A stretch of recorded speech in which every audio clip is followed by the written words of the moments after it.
So now that Minnesota Governor Tim Walz is Kamala Harris's official running mate, we thought we'd turn to some reaction from the Midwest. We turned to Nebraska's Dan Osborn, who's running as an independent for Senate. He was a union president in 2021 when workers went on strike at 4 Kellogg's plants, including his own.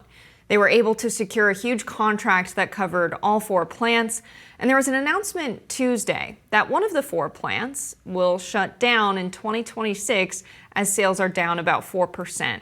So Dan, thanks for coming on. Let's start with Tim Walz. We have a guy from the Midwest who has focused a lot of his political career on delivering for working and middle-class families. I'm surprised the Democrats picked this guy, but I'm pleasantly surprised. What do you think? Yeah, well, I hate to disappoint you. I was just on News Nation, and I saw a statistic that, or a poll, 71% of people don't really know much about him. And I certainly land in that 71%. Really, the only thing I know about him is he is from Nebraska, I heard. So always got to root for hometown people for sure. But otherwise, unknown to me. So you're running for the Senate. What are you running on, and what do you think you're running as an independent? What do you think the major parties, the Democrats and the Republicans, are missing about the needs of working class people right now?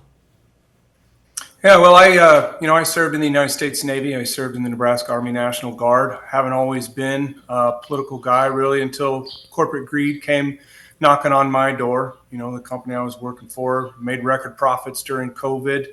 The CEO gave himself a $2 million raise, then they tried to take from their workers. So we stood up for what we believed was right.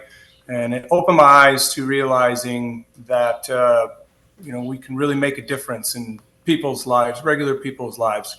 But, this is a completely grassroots campaign. And what we're doing is we're going around talking to everybody in Nebraska. So these aren't necessarily my issues, but the top 3 issues that Nebraskans are concerned about is the economy. Number 1, people are hurting. Number 2, they're concerned about border security. Nebraska is a very big meat packing state. And number 3, it's got to be individual liberties. So Dan, I went and talked to a bunch of workers in Nebraska, just regular people, asked what they think about your campaign. And while a lot of people question whether or not an independent can win, I think your campaign is proving that people want that. People are sick of getting a lot of campaign promises from either major party that are not made good on once they get into public office. You hired 2 different groups, one that focuses on typically, right-wing polling or polling on the right, one that focuses on polling on the left. And they came together and they found that you and Deb Fischer, the sitting senator that you're running for the seat of, are neck and neck at 42% and 42%. Is this a race that is winnable for people that are wondering if an independent can win in the Senate? Yeah, this race is absolutely winnable. People are frustrated with both parties catering to their extremes right now. There's no Democrat in my race, so very unique in the fact it's just Republican versus independent. But you mentioned the poll. Impact Research is a Biden-Harris pollster, and we did it in conjunction with Red Wave Strategies, which is the same pollster Vivek Ramaswamy uses. So it's a very bipartisan poll, but it just it really reiterates what I already know, and that's going around talking to everyday Nebraskans that are frustrated with what they see in D.C. They're frustrated mostly with this corporate agenda that they all have and the amount of money that it takes to run for office. They're going to spend $100 million to run for office, run for Senate in Montana and Texas this year. So people are very interested in what we're talking about, which is campaign finance reform, ending Citizens United, just getting the money out of politics. Because until we do that, our issues, I'm not saying they don't matter. Of course they matter, but nothing's really going to change for us and with the government for corporations in the 1%. It seems like we've heard from many corporate leaders that they've made their peace with Donald Trump, and at some points having an antagonistic relationship with him in the past, but he's promised, massive corporate tax cuts and has brought a lot of corporate leaders back into the fold. Actually, the market. The stock markets have not done well in the last few days, possibly because Kamala Harris is has rebounded or is doing better than Joe Biden was. They're maybe afraid of her presidency, although, of course, many Democratic elites have had a cozy relationship with corporations as well. It can be, I think it can be very discouraging for working people, ordinary people, trying to even grapple with the amount of influence in money and how much power that can buy in Washington. And you also talked about a minute ago the fears that people have about individual liberties being violated. That's something always very close to my heart. Something I'm always frustrated about as a libertarian. What kind of what change do you hope to make, or what policies do you hope to be able to implement if you were to be elected? Yeah. So you mentioned libertarian. I have a lot of libertarian viewpoints as well. I do believe the smaller government can be a better government. I always keep a copy of the Constitution here, and in the Constitution, the cover of mine, George Washington warned us of the two factions, and that's kind of what we got here today. And the two factions are controlled by corporations. My opponent, Deb Fischer, she's taken money from Facebook, Boeing, the meat packers here, the Class 1 railroads, and she does their bidding. So for me, we've raised over $2 million. We've out fundraised Deb Fischer in the second quarter. My average donation is $35. I'm not taking a dime of corporate money because I don't want to be a part of the problem. I want to be a part of the solution. But, I talked about the economy and that being top on Nebraska's list. That's something we really have to focus on and stop kicking the can down the road. And both parties, all administrations have been guilty of adding $5 to $7 trillion to the debt. I think the first thing we need to do is we need to clean our own house. You look at the Department of Defense has never passed a federal audit. They actually have, from what I understand, over $30 trillion in unaccounted for assets.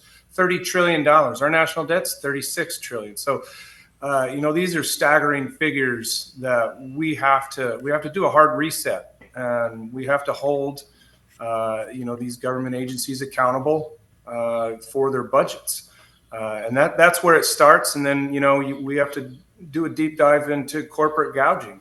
$250 used to fill my grocery cart up for a family of 5. Now it barely skims the bottom.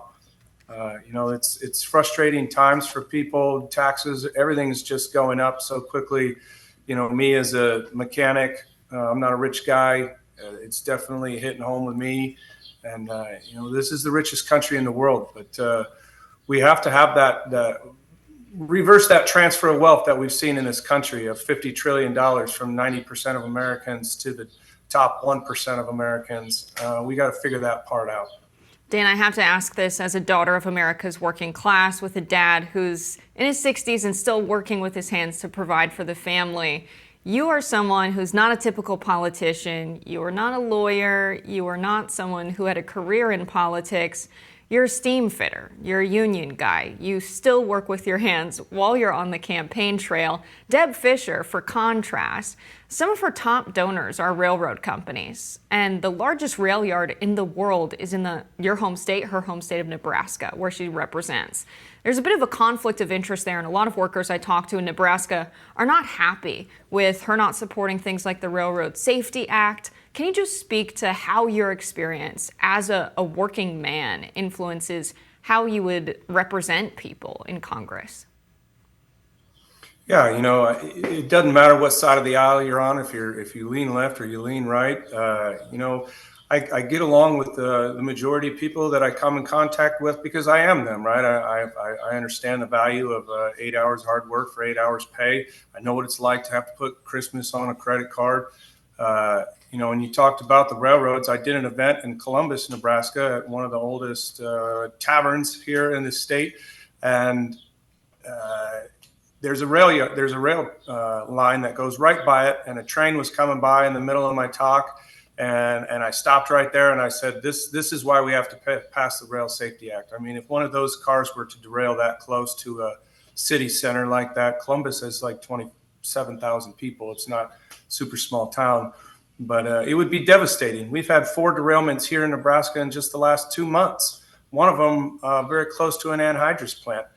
So until we can pass these safety measures, and Deb Fisher sat on the transportation committee that allowed them to police their own safety, and they actually have death factored into their safety program as acceptable, and that's not acceptable to me. We have to keep our citizens safe, and that's sometimes you have to put people over profit. It's a hard pill to swallow for corporations that don't understand that concept. Dan Osborn, thank you so much for joining us today. We appreciate it. Thank you. Thank you both.